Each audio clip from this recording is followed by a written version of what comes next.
Baik, Assalamualaikum warahmatullahi wabarakatuh.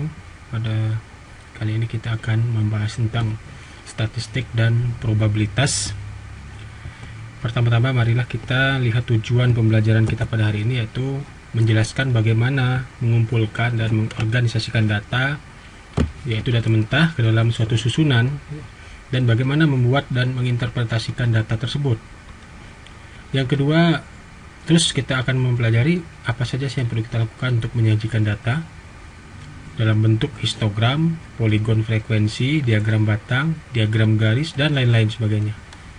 Yang ketiga adalah menjelaskan secara menyeluruh jenis-jenis ukuran yang dapat diringkas dan menggambarkan sifat-sifat dasar kumpulan data. Yang keempat, menghitung ukuran-ukuran pemusatan data. Dan terakhir adalah menghitung ukuran penyebaran atau dispersi. Nanti di akhir pertemuan ini akan diberikan tugas untuk Anda kerjakan, silakan dikerjakan pada akhir slide ini. Nah, dalam mengumpulkan data, terlebih dahulu kita perlu mengetahui jenis-jenis data. Data ini dibagi menjadi dua jenis. Yang pertama data kualitatif dan data kuantitatif. Yang dimaksud dengan data kualitatif adalah data-data yang bukan merupakan angka. Berarti data kualitatif adalah bukan angka. Sedangkan data kuantitatif adalah data yang berupa angka. Data kualitatif digolongkan menjadi dua jenis. Yang pertama data nominal, yang kedua data ordinal. Sedangkan kuantitatif dibagi menjadi dua macam, yaitu data diskrit dan data kontinu. Nah, selanjutnya dalam mengorganisasikan data, kita mengenal yang dinamakan dengan raw data atau data mentah. Data mentah ini adalah kumpulan-kumpulan data yang belum diorganisasikan secara numerik. Artinya data ini diperoleh dari hasil observasi, dari hasil pengukuran, ya.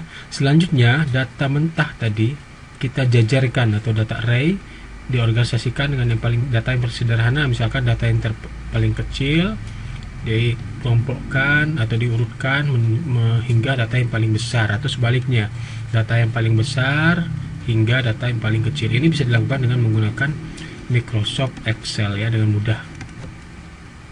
Nah, data ini sebagaimana grafik ini, sebagaimana diagram alir ini adalah data kualitatif dan data kuantitatif. Data kualitatif dibagi menjadi dua, nominal dan ordinal, sedangkan kuantitatif menjadi kontinu dan diskrit. Data kontinu ini tergolong dua jenis. Yang pertama data interval, yang kedua data rasio. Mari kita lihat contoh. Misalkan ada data mentah hasil pengujian breaking stress dari 100 spesimen logam, kilonewton per meter kuadrat satuannya. Ini adalah 100 data. Ini dinamakan raw data atau data mentah. Nah, data mentah ini selanjutnya kita buat menjadi array data atau data array, ya. Data array ini adalah data yang sudah kita urutkan, ya, dari yang paling kecil hingga paling besar, terdiri dari 100 data. Nah, selanjutnya data tadi bisa kita sajikan dalam bentuk tabel atau dalam bentuk diagram, ya, yang digunakan untuk fungsinya apa? Tabel dan diagram ini untuk menyajikan secara ringkas, dan juga mengetahui hubungan-hubungan antar variabel, serta menginterpretasikan dan mengkomunikasikan fakta-fakta yang kita dapat dari data tersebut kepada pihak-pihak yang membutuhkan. Inilah guna tabel dan diagram. Ada jenis-jenis tabel dan diagram. Yang pertama diagram batang, diagram garis, diagram luasan, diagram pie, dan hingga spektra. Nah, silakan gunakan diagram jenis-jenis ini berdasarkan kebutuhan, ya. Berdasarkan kebutuhan. Nah, dalam membuat tabel kita perlu mengetahui distribusi frekuensi dan presentasi grafik. Di sini untuk mengenal distribusi frekuensi, ya, untuk data yang banyak sekali jumlahnya, akan lebih baik bila data tersebut kita organisasikan. Kalau datanya 1000, maka lebih baik kita ringkas dalam bentuk interval. Yang pertama kita buat interval, ya, interval kelas atau batas kelas. Yang kedua kita nyentuhkan batas nyata kelas atau class boundary di dalam interval, misalkan 900 hingga 99 ini kita buat intervalnya, dan seterusnya. Ini secara teoritis memiliki batas nyata batas bawahnya adalah 889,5 hingga batas atasnya 999,5. Artinya apa? Plus minus 0,5. Selanjutnya lebar interval kelas. Lebar interval kelas kita bisa nyatakan dengan selisih batas nyata bawah dikurangi batas nyata atas, atau batas nyata atas kurangi batas nyata bawah ya. Ini selisihnya 100. Selanjutnya kita tentukan nilai tengah atau class midpoint, yaitu dengan cara batas atas ditambah batas bawah dibagi 2. Dapatlah nilai tengahnya ya. Nah, untuk membuat distribusi frekuensi kita harus mempertimbangkan beberapa ketentuan. Yang pertama adalah interval kelas harus dipilih dengan memastikan 2 ketentuan. Yang pertama, seluruh data mentah yang kita peroleh harus masuk ke dalam interval. Seluruh data harus masuk ke dalam interval. Yang kedua, setiap data dimasukkan hanya sekali, tidak boleh double ya. Masukkan, misalkan data A masuk ke interval pertama, interval kedua juga masuk, itu nggak boleh. Terus yang kedua adalah batas interval itu minimumnya 5, maksimumnya 20. Ya. Yang ketiga, lebar interval harus sama. Lebar interval harus sama kita bisa lakukan dengan rumus C sama dengan R per K. Lebar interval sama dengan R kisaran data dibagi K jumlah kelas ya. Untuk menentukan jumlah kelas, untuk kelas yang datanya banyak, kita bisa tentukan dengan rumus K sama dengan 1 tambah 3,3 log N ya. N ini adalah jumlah datanya. Nah, yang keempat, sebisa mungkin interval kelas terbuka dihindari. Tidak boleh ada interval yang terbuka ya. Contohnya misalkan 100 besar dari 100 atau kecil dari 50. Nah, ini nggak boleh terbuka, harus tertutup. Misalkan rentang 50 sampai 60. Nah, ini tertutup. Tidak boleh 50 ke atas, tidak boleh. Ini salah, ini benar ya. Jika mungkin, interval kelas dipilih sedemikian rupa sehingga nilai tengah kelasnya bersesuaian dengan nilai di mana data aktual terkonsentrasi. Jadi kita bisa lihat nilai tengahnya di sini adalah 50 tambah 60 misalkan ya, bagi 2. Hasilnya adalah berapa? 55. Nah, ini kan nilai tengah ini terkonsentrasinya di sini 55, benar. Nah, inilah yang benar. Intervalnya yang bagus ya, terkonsentrasinya. Jadi angka-angkanya itu kita bisa lihat. Presentasi grafik distribusi frekuensi, misalkan dengan menggunakan histogram. Histogram ini adalah grafik batang atau bar graph yang menggambarkan distribusi data dari sebuah distribusi frekuensi. Sesudah kita membuat distribusi frekuensi tabelnya ya, ini kita bisa buat grafik batangnya di sebelahnya. Nah, grafik batangnya. Yang perlu diperhatikan adalah dasarnya pada sumbu horizontal lebarnya harus sama dengan lebar interval kelas. Pada sumbu horizontal ini ya, horizontal atau sumbu X ini lebarnya harus sama dengan lebar interval kelas. Yang kedua, luasnya di terhadap interval kelas itu harus proporsional. Upayakan sama besar lebarnya, bentuknya, kebesaran dari grafik batangnya ya. Contohnya misalkan ini distribusi frekuensi dari tegangan rusak ya, bagaimana data yang kita miliki tadi, 100 data tadi ya, breaking stress tadi ya. Terus kita buat intervalnya. Di sini kita bisa lihat dari n data yang berjumlah 100 datanya sini jumlahnya 100 ya. Di sini dibuat ada 6 interval kelas. Ada 6 interval kelas. Ya, 6 ini sudah memenuhi syarat ya, tadi minimal 5 sampai 20. Nah, jadi di sini dibentuklah data batas bawahnya 100 900 sampai 999, 1000 sampai 1099 ya. Untuk mengetahui lebarnya kita kurangi aja 999 kurang 900, maka lebarnya adalah 99. Masing-masing punya lebar yang sama. 99 ini juga 99, ini juga 99 sama.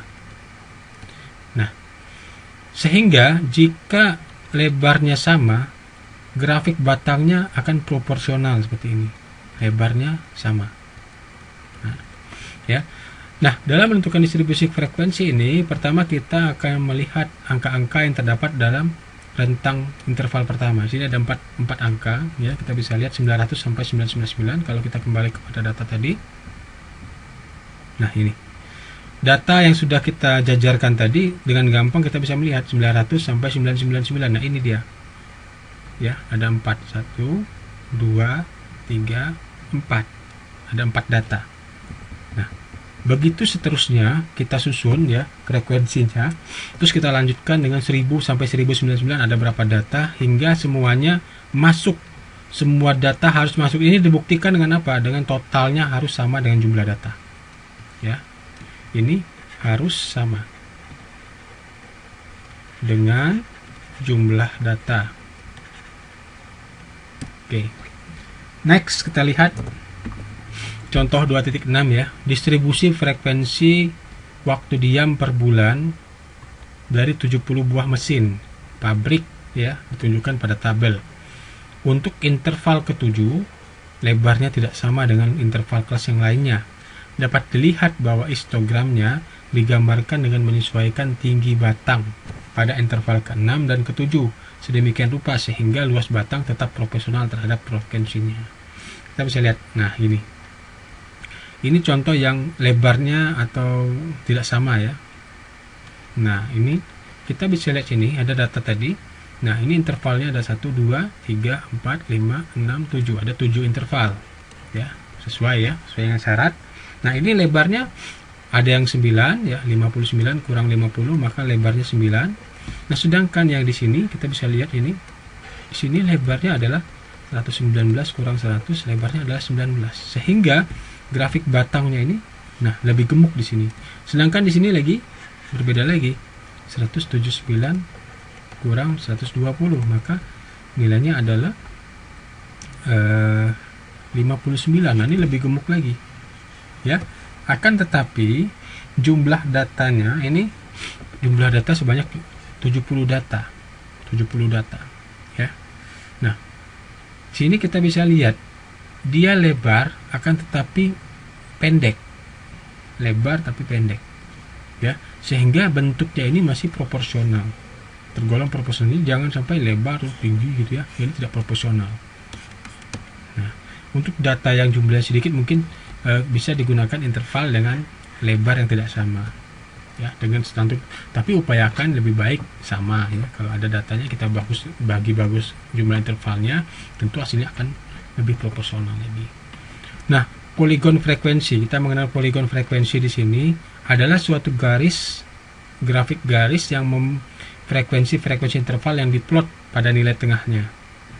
Jadi pada breaking stress tadi kita punya grafik potong yang sudah kita dapatkan, kita tentukan nilai tengah di sini 1 ya pada setiap interval.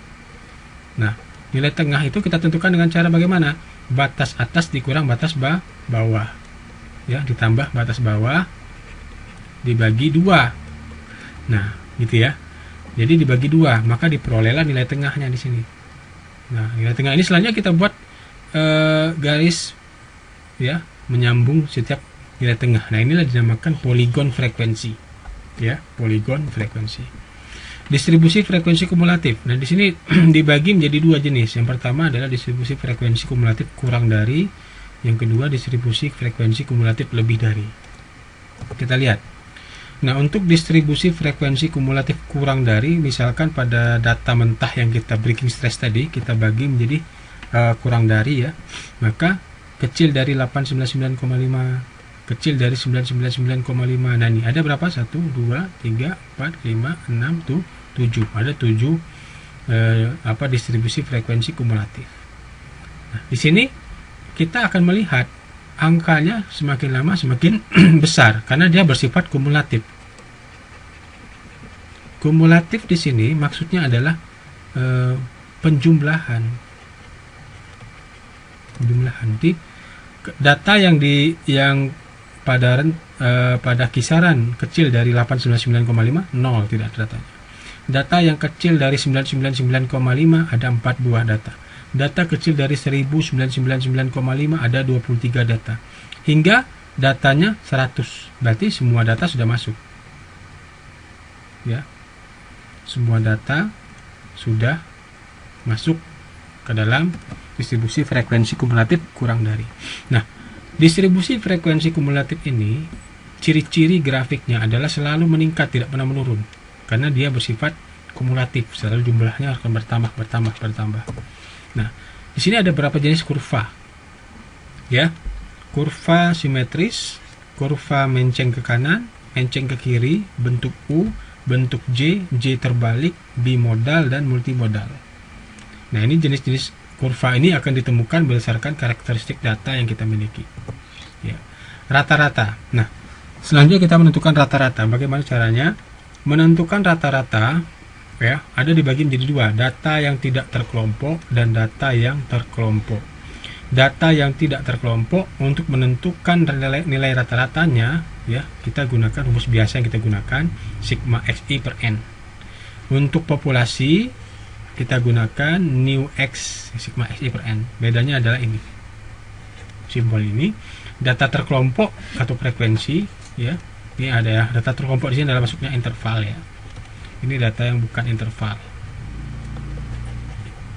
Nah, ke rumus ini, ya. Nah, rumusnya ini bisa Anda lihat. Contoh misalkan, pada data yang tegangan runtuh tadi, kita tentukan nilai rata-rata, ya. Nilai rata-rata yang bukan interval itu adalah kita jumlahkan semua datanya, bla bla bla bla, hingga seluruh data dibagi 100, maka hasilnya adalah 1198,5 kilonewton per meter kuadrat. Nah, sedangkan untuk data yang terkelompok, ya, data yang terkelompok ini apa? Data yang sudah dalam bentuk frekuensi. Nah, ini data terkelompok. Data yang tidak terkelompok itu adalah data yang ini. Nah, ini data yang tidak terkelompok, ya. Sekarang kita lanjutkan. Nah, dalam menentukan min, ya, min aritmatiknya untuk data yang terkelompok, kita gunakan rumus ini, ya, yaitu sigma fi frekuensinya dikali x mi, ya, nilai tengah, ya, nilai tengahnya dibagi sigma fi, ya. Nah, pada data yang terkelompok kita bisa perhatikan di sini. Nah, ini nilai sigma fi nya ini 4, nilai tengahnya tentu kita cari dulu, ya. 999 tambah 900 bagi 2 dicari dulu, maka Anda bisa tambahkan tabel di sini, ya, tabel nilai tengah. Nah, cari nilai tengahnya dulu, maka kita sudah kali nilai tengah, frekuensi dikali nilai tengah, frekuensi dikali nilai tengah, ini dijumlahkan. Nah, dijumlahkan semuanya, terus dibagi dengan jumlah frekuensi. Nah, nilainya adalah di sini dapat 1197,5. Bisa kita perhatikan di sini nilai yang sudah dikelompokkan nilainya jauh lebih kecil, lebih rendah. Nah, tidak sama, ya, tidak sama. Kenapa tidak sama? Nah, ketika kita membuat interval, akan ada informasi yang hilang. Ya, karena kita mengumpulkan data ada ketidaktelitian. Nah, akan muncul ketidaktelitian. Nah, untuk menentukan min arit terbobot, kita bisa gunakan rumus ini, WI XI per WI, ya.